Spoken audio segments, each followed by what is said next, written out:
The nurse handed me the pen at 3:47 a.m., my wife bleeding in the delivery room, and I said the three words that destroyed everything. That's not mine. The fluorescent lights hummed above us like judgment.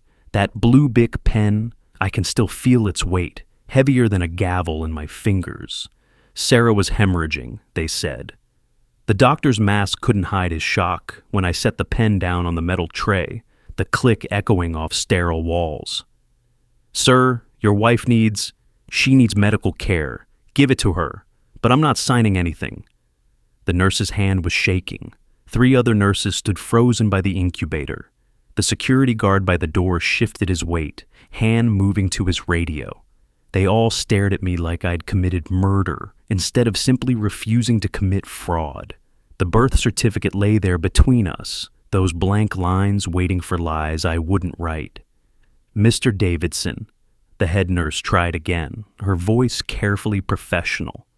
The baby needs a legal guardian. Your wife is asking for you. The baby, not your baby. Even she knew. I looked through the glass partition at the newborn. 7 pounds, 3 ounces, full head of black hair. And there, visible even from 10 feet away, that purple birthmark spreading across his tiny shoulder like spilled wine. The baby had his eyes, just not mine. My phone vibrated. Sarah's mother, Barbara, was here. Of course she was. Probably broke every speed limit between Syracuse and Rochester General. I could hear her heels clicking down the hallway, that familiar sound of cavalry arriving too late. Michael! Barbara burst through the door, her coat still dusted with snow. What the hell are you doing? Sign the damn paper. Look at the birthmark, Barbara.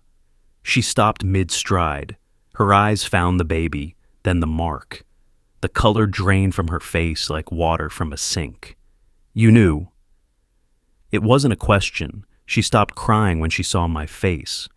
If you've ever stood at a crossroads between what's legal and what's right, between what's expected and what's true, you understand this moment, the pen sitting there, the blank certificate, the bleeding woman who wore my ring but carried another man's child.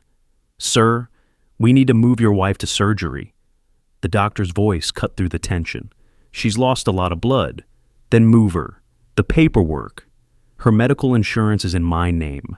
Bill me. Treat her. But that, I pointed at the certificate, stays blank. The security guard stepped closer. Barbara grabbed my arm. Michael, please. Think about what you're doing. Think about Tommy. Tommy, our 5-year-old. Sarah's son from before we married, but mine in every way that mattered. The boy who called me daddy and meant it. He was at home with the neighbor, probably still asleep, not knowing his world was about to shatter. I am thinking about Tommy. I'm thinking about what it means to raise him with truth or lies. The baby started crying, that thin, reedy newborn wail that usually breaks every heart in the room. The nurse picked him up, and I saw it clearly now. That birthmark wasn't just purple. It had a distinctive shape, like a crescent moon with a star beside it. I'd seen that exact mark before, on someone else. My hands weren't shaking anymore. Strange how clarity steadies you. 9 months ago, Sarah's company Christmas party. Her colleague Ryan, the one from accounting she said was just work friends. He'd worn a tank top at the hotel pool, that birthmark on his shoulder, identical shape, identical position. Genetic markers don't lie even when wives do. I need to make a call, I said. Mr. Davidson, visiting hours? I'm not a visitor. I'm the legal husband refusing to sign a fraudulent document. I'm calling my lawyer. Barbara's grip tightened. You're destroying this family. No, Sarah did that 9 months and 2 weeks ago. Her phone was still unlocked. I hadn't meant to look. Sarah's phone sat on the bedside table, still logged into her messages from when she'd been timing contractions. But there it was, the conversation thread with Ryan Work, dated back to last February 14th specifically, while I was in Detroit on business. Happy Valentine's Day, baby. Last night was incredible. Michael, don't. Barbara tried to grab the phone. February 15th. When can we do that again? February 20th. I think I'm late. March 5th. It's positive. The messages painted a timeline clear as a calendar. While I was planning our vacation to Disney with Tommy, she was planning her deception. While I was painting the nursery soft yellow, she was texting Ryan about baby names. 9 months and 2 weeks ago.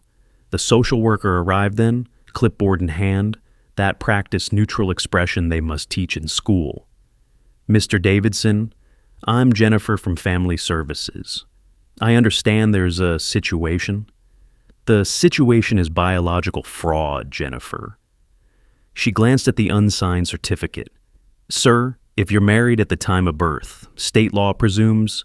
I know what it presumes. I also know I have 30 days to contest paternity, starting now. The wedding ring sat there like evidence. Sarah had taken off her wedding ring before delivery. Standard procedure, they said. But now it sat on that bedside table like an artifact from another life. 4 carats, 2 years of savings, 1 massive lie. The baby needs a name, the nurse said softly, for medical records. Then use the mother's maiden name, Barrett, or better yet, I looked at Barbara. Ask her who the father is. She seems to know. Barbara's face crumbled. She's my daughter. And Tommy's my son, my actual son, in every way that matters. But this? I gestured at the newborn. This is someone else's responsibility. Her sister knew. She'd always known. Through the door, I saw Sarah's sister Lisa in the hallway. She wouldn't make eye contact, just stood there studying her shoes like they held the secrets of the universe. When our eyes finally met, she mouthed 2 words. I'm sorry. How long has Lisa known? Barbara didn't answer. How long? Since March. 8 months of family dinners. 8 months of baby shower planning. 8 months of everyone knowing except the fool paying for everything. The attending physician returned. Mr. Davidson, we need clarity here. The birth certificate. Dr. Morrison, I read his badge. If I sign that paper, I'm legally acknowledging paternity. That makes me financially responsible for 18 years. It affects custody of my actual son. It affects everything. So, no, I won't sign it just to make your paperwork easier. The child needs his biological father. Who isn't me? 30 days. That's all I had to contest.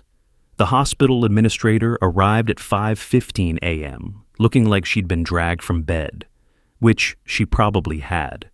Mr. Davidson, I'm Carol Winters. Perhaps we can discuss this privately? We walked to a consultation room. Beige walls, plastic chairs, a box of tissues on every surface, the furniture of difficult conversations. This is highly unusual, she began. So is paternity fraud? The hospital's position is covering liability. My position is not committing fraud. State law gives me 30 days to establish paternity. I'm exercising that right. Your wife could file for emergency custody. She could, from her hospital bed, while recovering from hemorrhaging, with her phone full of evidence of adultery. Carol Winters studied me. You've thought this through. I've had about 2 hours since recognizing that birthmark. 2 hours to realize my marriage is over, my family is destroyed, and everyone expects me to smile and sign my name to the lie. The law was not on my side. She pulled out a folder. Legal precedent in New York State. Married men are presumed fathers regardless of biology unless contested within 30 days. Even then, judges often rule in favor of maintaining status quo for the child's benefit. Then I better get a good lawyer. Mr. Davidson. Her voice softened. Whatever happened between you and your wife, this baby didn't do anything wrong. You're right, he didn't, which is why he deserves his real father's name on that certificate, his real father's financial support, his real father's presence in his life. And if the biological father doesn't step up, then that's between him, Sarah, and the state of New York, not me. The door opened. A different nurse, this one older, more senior. Mrs. Davidson is out of surgery, stable. She's asking for you. Is she conscious? Yes. Then she can ask Ryan. The administrator's eyebrows rose. You know who? Ryan Mitchell, accounting department at Brennan Industries, lives in Fairport, drives a blue Mazda, has a distinctive crescent-shaped birthmark on his left shoulder that's genetically identical to the one on that baby. How do you... Because unlike everyone else in this room, I'm not pretending we don't all know exactly what happened here. No signature, no custody, just truth. I stood up. The clock on the wall showed 5:47 a.m. In 2 hours, Tommy would wake up. The neighbor would give him cereal, probably Fruit Loops, because she didn't know he was trying to eat healthier like his daddy. He'd ask where Mommy and I were. He'd want to know if his baby brother had arrived. His baby brother, the child I'd already bought a crib for, already picked a name for, already imagined teaching to throw a baseball like I was teaching Tommy. I need to go home, I said. My son needs me. Which son? Carol Winters asked. The one who's actually mine. I walked out of that consultation room and down the hallway, past Lisa, still studying her shoes, past Barbara, now on her phone, probably calling Sarah's father, past the nursery window where that baby lay in his plastic bassinet, innocent of everything except existing. The security guard moved to block my path. Sir, I can't let you leave with what? I'm not taking anything that belongs to me. That's actually the entire point. He stepped aside. The hospital's automatic doors opened to pre-dawn darkness. Snow was falling, light and steady, covering the parking lot in fresh white. My car sat where I'd abandoned it hours earlier, parked crooked in my panic to get Sarah inside when her water broke. I sat in the driver's seat and finally let myself feel it. The weight of what just happened, what was still happening, what would happen next. My phone buzzed, 17 missed calls. The family group chat was exploding. Lisa had broken her silence. Mike knows everything. Then, a text from an unknown number. This is Ryan. We need to talk. We did need to talk, but not at 6 a.m. in a hospital parking lot with my world in pieces around me. I drove home through empty streets, each red light a moment to breathe. The radio played some morning show hosts laughing about celebrity gossip. Normal people having normal mornings, while mine had become evidence in a future court case. Tommy was still asleep when I got home. I stood in his doorway watching him breathe, his dinosaur nightlight casting green shadows on the wall. 5 years old. Sarah's biological son, but mine by choice. Mine by every bedtime story, every scraped knee, every "I love you, Daddy" that actually meant something. Whatever happened next, Tommy would be okay. I'd make sure of it, even if it meant standing alone against everyone who said signing that paper was the right thing to do. The pen was still in my pocket, that blue hospital Bic. I pulled it out and set it on my dresser. Some signatures define you, some refusals define you more. I knew who it was before I opened it. Ryan Mitchell stood on my porch, still wearing his hospital scrubs. St. Mary's Hospital, not Rochester General where Sarah delivered. He'd been working all night at a different hospital while his biological child was being born. Mike, just don't. Can I come in? My son is sleeping upstairs. About that? Tommy, I'm talking about Tommy, the only son I have in this house. He walked in wearing scrubs from the same hospital. The irony wasn't lost on either of us.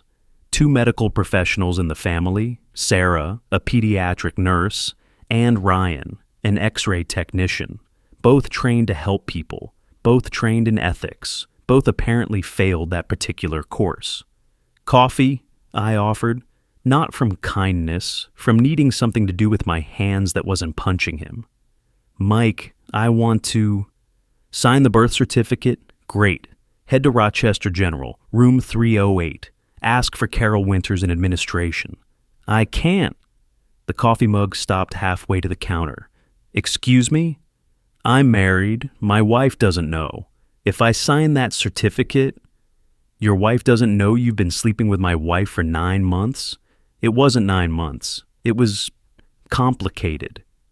February 14th through November 15th seems pretty straightforward to me. He sat down at my kitchen table, the same table where Sarah and I had planned our future, where Tommy did his homework, where we'd assembled the breast pump just last week. How did you know about the birthmark? Your company pool party last year. You really should keep your shirt on around colleagues and spouses. That birthmark runs in my family. My dad has it. My grandfather had it. And now your son has it. He wanted to sign, but legally couldn't. Mike, I make $38,000 a year. Lisa makes $42,000. We have 2 kids already. If I sign that paper, if I claim paternity, child support alone would bankrupt us. Lisa would leave me. I'd lose my kids. You mean you'd face consequences? I'm not asking you to... To what? Commit fraud so you can keep your marriage while destroying mine? To pay for your biological child for 18 years while you play happy family? I'll pay you back, privately, cash. The morning light caught the wedding ring he was still wearing. The hypocrisy was breathtaking. Get out! Mike, get out before my son wakes up and sees you. Before I have to explain why mommy's work friend is in our kitchen at 7 in the morning looking guilty. They stood up. I'm sorry. No, you're scared. There's a difference. After he left, I heard Tommy stirring upstairs. Little feet on hardwood floors, the toilet flushing. Then, faster feet running toward my room. Daddy! Daddy! Is the baby here? He jumped on my bed, all bedhead and excitement. 5 years old and pure joy in dinosaur pajamas. Mommy's at the hospital, buddy. Can we visit? I made a drawing. Daddy, why is Mommy crying about signatures? He'd been working on it all week at school, pulled it from his backpack like treasure. There in crayon, 4 figures holding hands. Mommy, Daddy, Tommy, and baby. He'd drawn us all the same height except the baby, who was tiny and smiling. Above us, he'd written in that careful kindergarten script, "My family." It's beautiful, buddy. The baby's wearing green because we don't know if it's a brother or sister yet. But I hope it's a brother.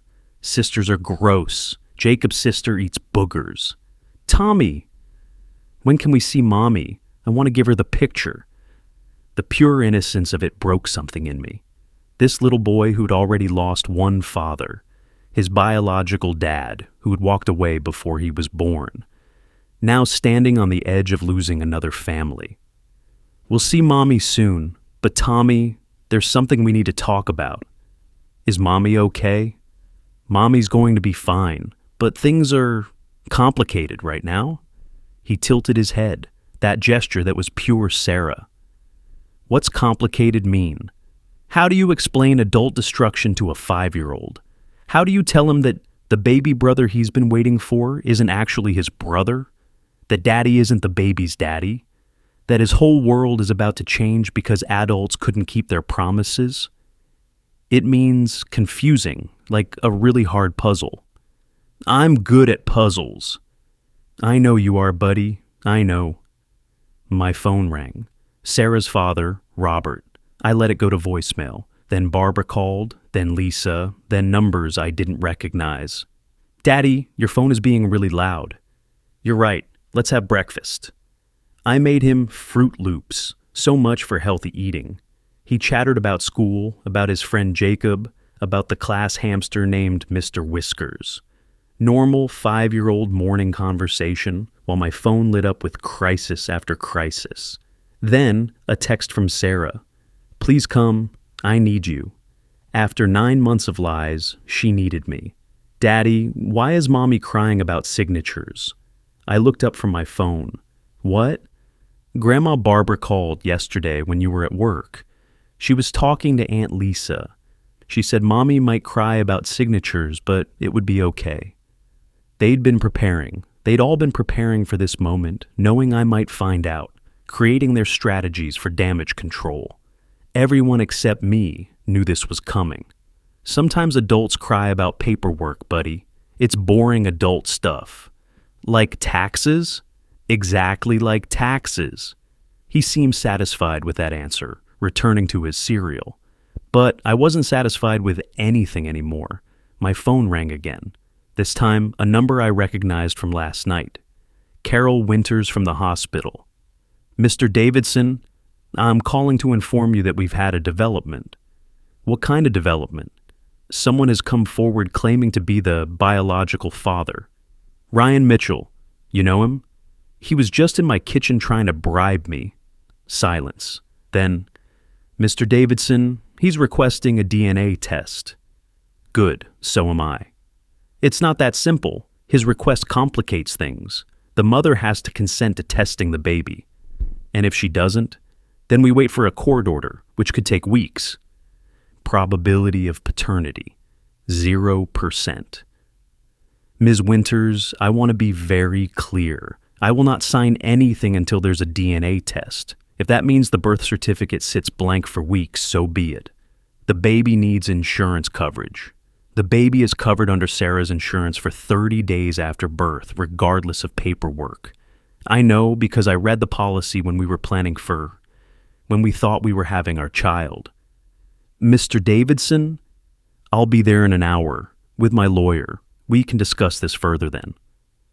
I hung up and looked at Tommy, who was now drawing another picture at the table. This one had what looked like a hospital with stick figures in the windows. Buddy, you're going to stay with Mrs. Henderson next door for a while, okay? But I want to see Mommy and the baby. Soon, I promise. That was a lie. I had no idea when soon would be or what it would look like when it arrived. I dropped Tommy at the neighbor's, his drawing clutched in his hand. Mrs. Henderson, 67 and widowed, took one look at my face and asked no questions. Just took Tommy's hand and offered him cookies. My lawyer met me at the hospital entrance. David Kim, recommended by 3 divorced fathers in my company. He specialized in fathers' rights, which apparently I needed to specialize in now too. Don't sign anything, he said immediately. Don't agree to anything. Don't even hold the baby. I wasn't planning to. Holding establishes emotional bonds that judges consider. We need clean lines here. Clean lines? As if anything about this was clean. We walked through those hospital hallways again. Different shift, different nurses, same looks of judgment. The news had spread. I was the man who wouldn't sign his wife's birth certificate. Sarah was sitting up in bed when we arrived, pale, exhausted, but alert. The baby lay in a bassinet beside her. Ryan was nowhere to be seen, but his presence lingered like cologne. Michael? Her voice was small. Please. Where's Ryan? He left. After requesting a DNA test? Her face crumbled. How could you? How could I? That's really your question here? David stepped forward. Mrs. Davidson, I'm David Kim, representing Mr. Davidson. We need to discuss the paternity issue. There's no issue, we're married. Being married doesn't change biology, Mrs. Davidson. She looked at me then, really looked at me, and I saw it.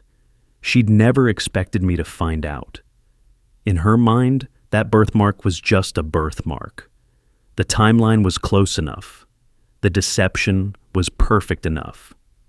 I want you to sign the papers, Michael. I want a DNA test. That's not necessary. Then Ryan's request should be easy to deny. 0% probability of paternity. David pulled out his tablet. Mrs. Davidson, we can do this the easy way or the hard way. The easy way is you consent to DNA testing now. The hard way is we petition the court, submit the text messages between you and Mr. Mitchell as evidence, and make this very public. You wouldn't. I pulled out Sarah's phone, which I'd brought with me. February 14th. Can't wait to feel you inside me again. February 28th. I think about you when I'm with him. March 15th. The baby kicked today. Our baby. Stop. Our baby, Sarah. You called it our baby with him. The baby started crying.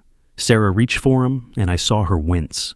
She was still in pain from the delivery, still bleeding, still my wife, technically. Your insurance card, Mr. Davidson? A financial administrator had appeared with paperwork. For Sarah's care, not the baby's. Sir, the baby's biological father can provide his insurance card. Your signature makes you liable regardless of biology. David leaned over. If you sign anything regarding that child's care, you're accepting financial responsibility. Even just insurance usage can be seen as acknowledgement of paternity. I'm aware. The administrator looked flustered. But the baby needs medical care. Then Bill Ryan Mitchell, or Jane Doe, or the state of New York, but not me.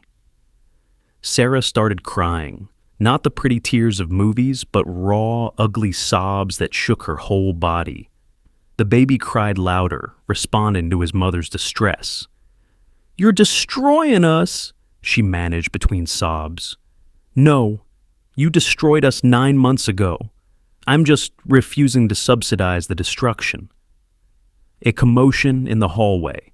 Barbara had arrived with Robert, Sarah's father. He was a big man, 6'3", former construction worker. He filled the doorway like a threat. "You son of a bitch." David stepped between us. "Sir, I need you to step back. You're going to let my daughter suffer? Let that innocent baby suffer? Your daughter made choices. That baby has a father. Neither of those facts are my responsibility." This wasn't her first time. Barbara grabbed Robert's arm. "Don't. Just don't." "What do you mean, don't?" He looked at his wife. "You're defending him?" "I'm not defending anyone. I'm just tired." She sat down heavily in the visitor's chair. Suddenly, she looked every one of her 62 years. "Tell him," I said. "Tell him what you told me this morning." "Barbara?" Robert's voice changed. "What's he talking about?" "Nothing. He's upset. Tell him about Jeremy." Sarah went rigid in the bed. "Mom, no." "Who's Jeremy?" Robert asked. Barbara closed her eyes. "Sarah's first husband." "What about him?" "The reason they divorced. It wasn't what we told you." The room went silent except for the baby's crying and the beeping of machines. "Barbara, what are you saying?" "She did this before, with Jeremy, got pregnant by someone else, tried to pass it off as his." "Mom," Sarah's voice was sharp. "He found out when the baby was 6 months old, demanded a test. It wasn't his." Robert sank into a chair. Where is that child?" "With its biological father, somewhere in California now." This wasn't her first time. The patterns we refuse to see until they're destroying us. The habits we excuse as mistakes until they become character. "How many times, Sarah?" I asked. "How many men have you done this to?" She wouldn't answer. Is Tommy even his biological father's son? Or was there another man before that one too? "Don't you dare bring Tommy into this. You brought him into this. You made him love the idea of a baby brother who isn't even his brother." David touched my arm. "We should go. We made our point." But I wasn't done. Not yet. "I want the DNA test done today. Consent or don't consent, but make your choice. Because every day you delay is another day that baby doesn't have his father's name on his birth certificate. And despite what you think of me right now, I'm not the one hurting him. You are." We left them there, Sarah crying, Barbara confessing, Robert processing, and that baby still wailing for comfort none of them could properly give. In the elevator, David said quietly, "That was brutal. That was honest. Sometimes they're the same thing. Not the father, not the fool, just the man who stood up." We passed the nursery on the way out. All those babies behind glass, some with proud fathers taking photos, some with names already chosen, futures already planned, and one with a blank birth certificate because his mother thought she could rewrite biology with deception. "What happens now?" I asked David. "Now we wait. Either she consents to the test or we file with the court. Either way, you're doing the right thing." Am I? Because everyone seems to think I'm a monster. Everyone thought the earth was flat once, too. Didn't make them right. My phone buzzed. Another unknown number. This time, a woman's voice when I answered. "Is this Michael Davidson?" "Who's asking?" "My name is Lisa Mitchell, Ryan's wife." The air left my lungs. I think we should talk. She had recordings, all of them. Lisa Mitchell wanted to meet at a coffee shop downtown. Neutral ground, she called it. As if anywhere could be neutral when your spouse's infidelity has produced a living, breathing consequence. I sat across from her at 2 p.m., both of us looking like survivors of the same earthquake. She was smaller than I'd expected, mid-30s, dark circles under her eyes that matched mine. I've known for 3 months, she started without preamble. Ryan doesn't know I know. How? She pulled out her phone. He synced his messages to our family iPad, forgot to turn it off. My 8-year-old daughter found them while playing games. Jesus! She asked me what sexy meant and why Daddy was calling someone else baby. The coffee shop hummed around us. Normal people having normal Tuesday afternoons while we sat comparing evidence of our spouse's betrayal. I have everything, Lisa continued. Screenshots, recordings of phone calls, credit card statements showing hotel rooms. Valentine's Day dinner at Romano's while I was home with the kids, thinking he was working overtime. Why didn't you confront him?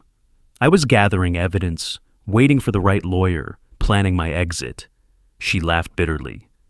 Then you refused to sign that birth certificate, and suddenly my timeline got accelerated. She had recordings, all of them. She pushed a flash drive across the table. 11 recordings, Ryan calling Sarah from our house while I pretended to be asleep. He actually talked about baby names in our bedroom while I was 3 feet away. What do you want from me? Nothing. I want to give you something, ammunition. Because if you cave, if you sign that certificate, Ryan gets away with it. No consequences, no responsibility, just another secret to keep. And you? I'm filing for divorce tomorrow, but first, I wanted you to hear something specific. She pulled out earbuds, handed me one. The recording was crystal clear. Ryan's voice, if Mike signs it, we're golden. You stay married, I stay married, the kid gets a father with money. Sarah's voice, but what if he doesn't? Then we deny everything. You say the kid is his, I disappear, and eventually he'll cave. Men always do when kids are involved. You sound sure. Lisa would never leave me. She needs my income. And Mike, he loves that boy Tommy too much to break up the family. He'll sign. The timestamp showed 3 days ago. While I was refusing to sign at the hospital, they were still plotting. There's more, Lisa said. But that's the worst of it, the conspiracy. You have one option they don't expect. David Kim's law office occupied the top floor of a building overlooking the Genesee River. His walls were covered with degrees, certifications, and photos of fathers with children, his success stories, apparently. Paternity fraud, he said, pulling out a thick folder, is more common than people think. 1 in 25 fathers is raising another man's biological child unknowingly. I'm not unknowing anymore, which is why you have options. Option 1, we file immediately for divorce and contestation of paternity. Aggressive but effective. Option 2, we wait for Sarah to make a move. She needs that birth certificate signed for benefits. Every day she delays costs her. And option 3, he smiled, the one they don't expect. We go public. Public? Hospital board meeting is Thursday. Open comment period. You stand up and tell your story. The hospital pressuring you to sign. The administrator trying to force your hand. The system that expects defrauded men to just accept it. That seems nuclear, yes, but sometimes nuclear is necessary. I have a 5-year-old son to think about. Exactly. And what lesson does he learn if you sign? That lies are acceptable if they're convenient. You have one option they don't expect. I thought about Tommy's drawing, his excitement about a brother, his trust that adults tell the truth. Set up the meeting? David nodded. There's something else. Lisa Mitchell called me. She wants to coordinate. Coordinate what? A joint response. 2 betrayed spouses standing together. It's powerful. And the kids? That's the leverage. Ryan can't afford child support for 3 kids on his salary. Sarah can't afford a baby alone. They need you to cave. So we don't cave. We don't cave. Wednesday arrived with Tommy asking questions I couldn't answer. When was Mommy coming home? When could he meet his brother? Why was Grandma Barbara crying on the phone? I picked him up from school, his backpack full of projects and permission slips for things that now seemed impossibly distant. Field trip to the zoo next month, parent-teacher conferences, the normal rhythm of elementary school life. Daddy, Mrs. Johnson says babies look like their parents. My hands tightened on the steering wheel. That's often true, buddy. So the baby will look like you and Mommy. Genetics are complicated. What's genetics? It's like recipes. Everyone gets different ingredients mixed together. Like chocolate chip cookies? Exactly like cookies. He seemed satisfied, but I wasn't. How many more half-truths would I have to tell before this was over? That evening, Barbara called. Michael, please, come see her. She's being discharged tomorrow with nowhere to go. She has a house. Your house. My name's on the deed. Her name's on a lie. Where will she go? That's between her and Ryan. She had recordings, all of them, but Lisa Mitchell had given me more than recordings. She'd given me perspective. While I was feeling guilty about protecting myself, Sarah and Ryan were still scheming, still planning, still assuming I'd fold. Thursday's hospital board meeting was packed. Apparently, word had spread. A father refusing to sign a birth certificate was rare enough. One willing to go public was unheard of. I sat in the front row with David on one side and Lisa Mitchell on the other. She'd brought her own lawyer. Ryan was nowhere to be seen, but Sarah was there. In a wheelchair, Barbara pushing her. The baby was presumably in the nursery.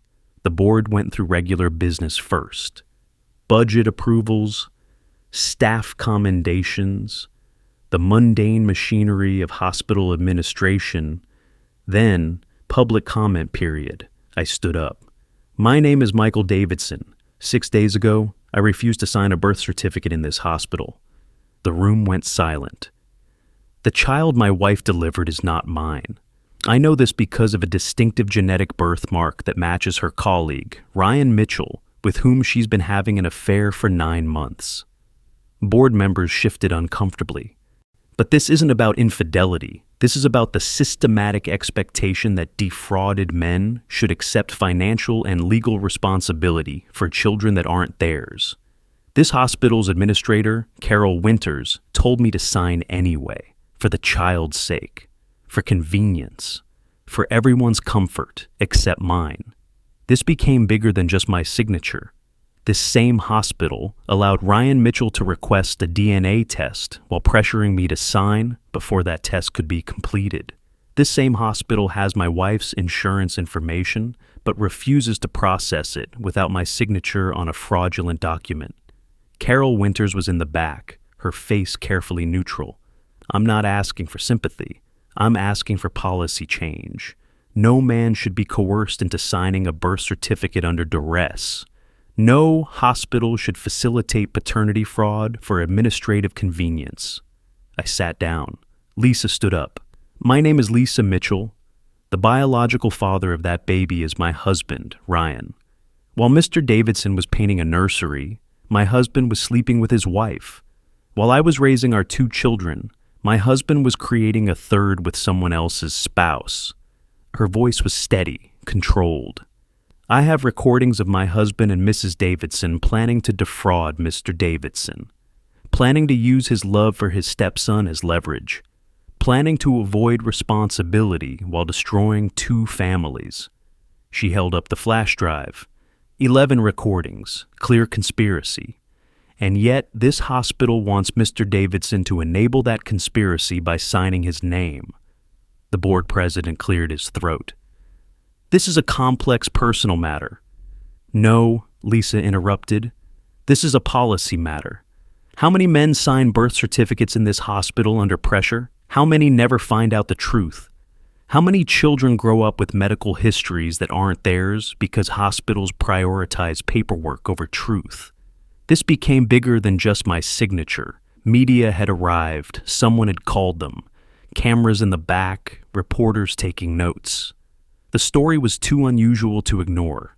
Two betrayed spouses united against the system that expected them to accept betrayal quietly. Sarah tried to leave, but the wheelchair got caught in the crowd. She was trapped, forced to listen to the consequences of her choices play out in public. After the meeting, reporters surrounded us. David fielded most of their questions with practiced ease, but one got through to me. "Mr. Davidson, what about the innocent child in all this?" "That innocent child deserves truth from day one. An accurate medical history, his biological father's name. Reality, not a convenient fiction." "But aren't you punishing the baby?" "I'm not punishing anyone. I'm just refusing to be punished for someone else's choices." The story aired that night. Local news picked it up, then regional. By Friday morning, it was trending on social media. It birthed certificate standoff. Sarah called from her sister's house. "How could you do this to us?" "How could you do this to us" is the actual question. "Tommy's being teased at school." "Then maybe you should have thought about Tommy before you slept with Ryan." "I want to come home. I want a divorce." Silence. Then, "If you don't sign that certificate, I'll take Tommy. Courts favor mothers." Courts favor truth when presented with evidence. 11 recordings of conspiracy, 9 months of text messages, a pattern of paternity fraud with your first husband. You wouldn't. I would and I will. Tommy stays with me. I chose my son. My actual son. The ultimatum came Friday afternoon through her lawyer. Sign the birth certificate, and she'd agree to an amicable divorce with shared custody of Tommy. Refuse, and she'd fight for full custody of both children, claiming I'd abandoned the baby and was an unfit father. David laughed when he read it. She has no leverage, zero. She's admitted adultery in text. She's on recording conspiring to commit fraud. She has a history of this behavior. No judge in New York would give her full custody. But she could make it ugly. It's already ugly. The question is whether you want clean ugly or messy ugly. Tommy was at school. In 3 hours, I'd need to pick him up, help with homework, make dinner, maintain the illusion of normalcy while his mother played victim to anyone who'd listen. "What's best for Tommy?" I asked. "Truth, stability. A father who shows him that integrity matters even when it costs everything." It is costing everything. No, it's costing what was already lost. Sarah cost you everything. You're just refusing to pay for her choices. I chose my son, my actual son. That night, I sat Tommy down for the conversation I'd been dreading. "Buddy, we need to talk about mommy and the baby." "Is the baby okay?" "The baby's fine, but remember when I said genetics were like recipes?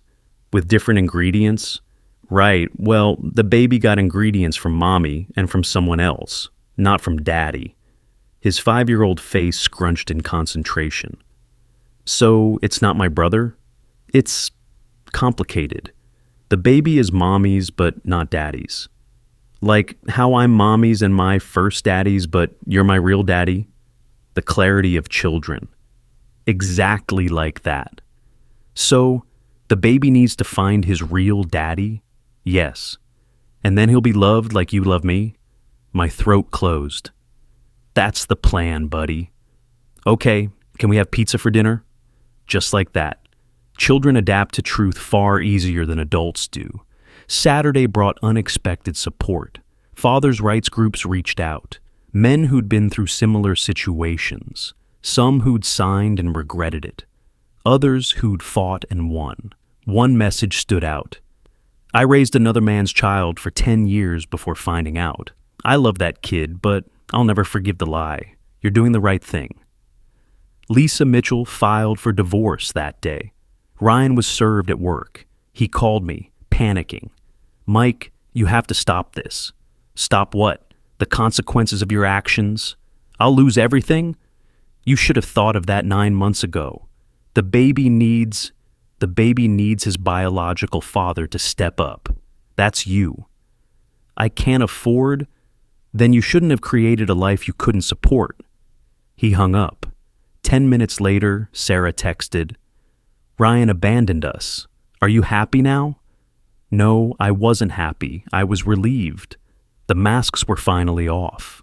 The judge made an exception. Emergency hearing, Monday morning. Judge Patricia Thornton, known for being tough but fair.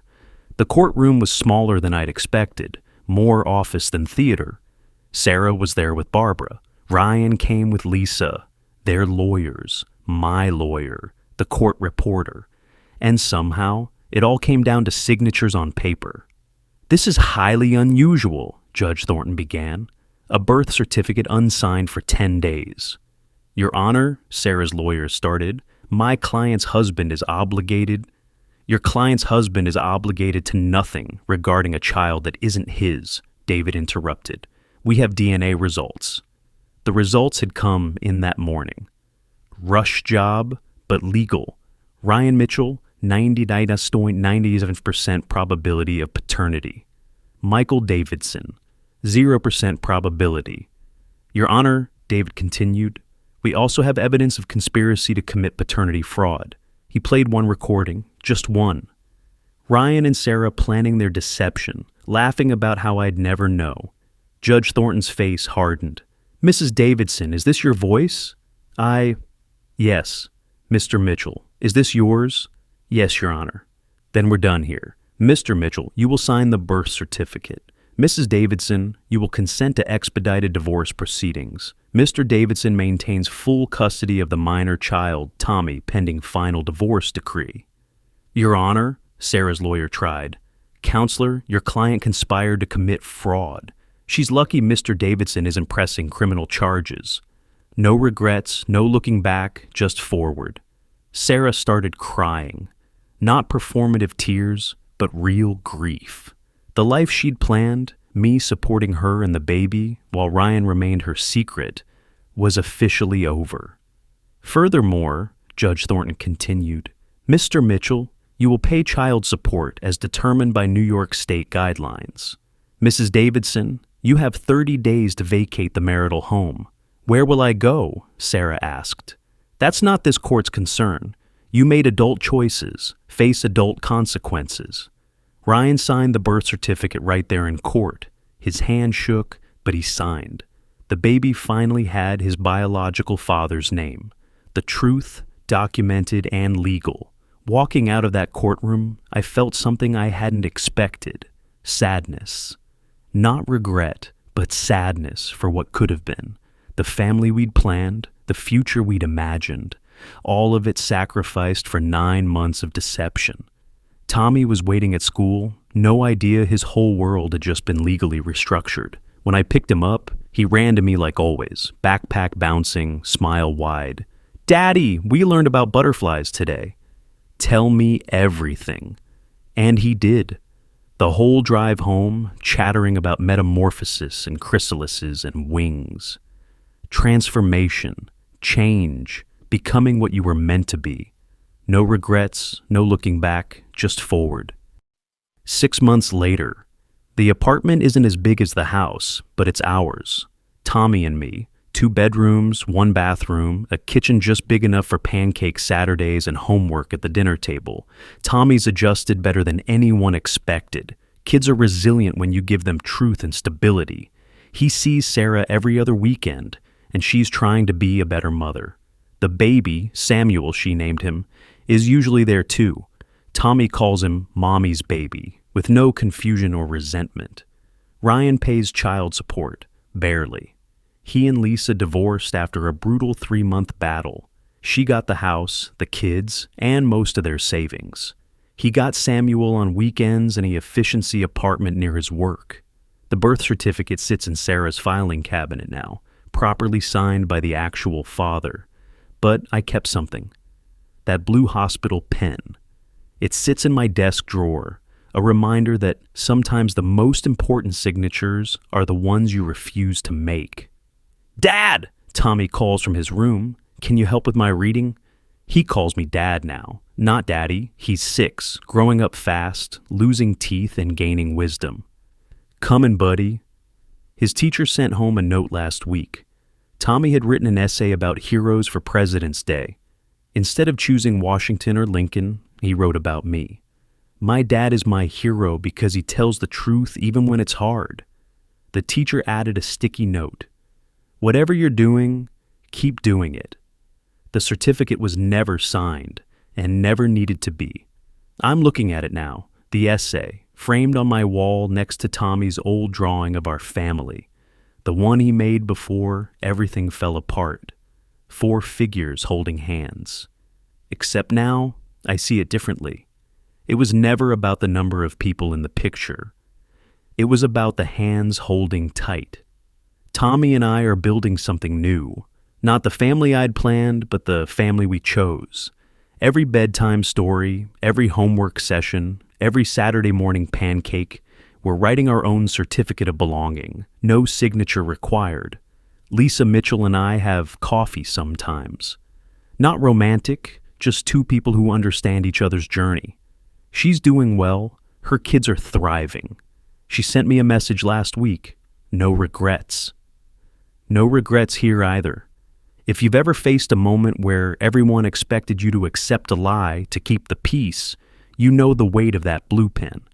You know the cost of truth and the price of deception. You know that sometimes the most loving thing you can do is refuse to sign your name to someone else's fiction. Some papers define you.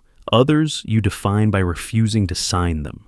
Tommy's reading out loud now, sounding out difficult words with determination. Metamorphosis, he says carefully. Metamorphosis. That's when something changes into what it's supposed to be, right, Dad? That's exactly right, buddy. Like us? I look at my son, not by blood but by choice, not by birth but by love, and smile. Exactly like us. The certificate was never signed, and never needed to be. Outside our window, Rochester sprawls under winter sky. Somewhere out there, Sarah is raising Samuel with weekend help from Ryan. Somewhere, Barbara is learning to accept the daughter she raised. Somewhere, other men are holding pens over birth certificates, pressure mounting, wondering if love means accepting lies. It doesn't. Love means truth, even when it shatters everything. Love means protecting the innocent, including yourself. Love means teaching your son that integrity isn't negotiable, that family isn't just biology, and that sometimes the bravest thing you can do is put down the pen and walk away. Dad? Tommy asks. Are you happy? I close the book, pull him close. He smells like juice boxes and playground dust and everything good in this world. Yeah, buddy, I'm happy. And for the first time since that night in the delivery room, it's true. Some signatures change your life. Some refusals save it. What would you have done? Would you have signed to keep the peace or stood your ground for truth? If you faced your own blue pen moment, biological, emotional, or metaphorical, I'd love to hear your story. Sometimes the greatest courage comes from connecting with others who chose truth over comfort. Share your story below. We're all writing our own certificates of belonging, one honest moment at a time, because in the end, that's what this was really about. Not just a birth certificate or a betrayal or a baby who wasn't mine. It was about the moment you realize that signing your name to a lie doesn't make it true. It just makes you complicit. And I refuse to be complicit. Tommy's fallen asleep against my shoulder now. The book's still open to a picture of a butterfly emerging from its chrysalis, transformed,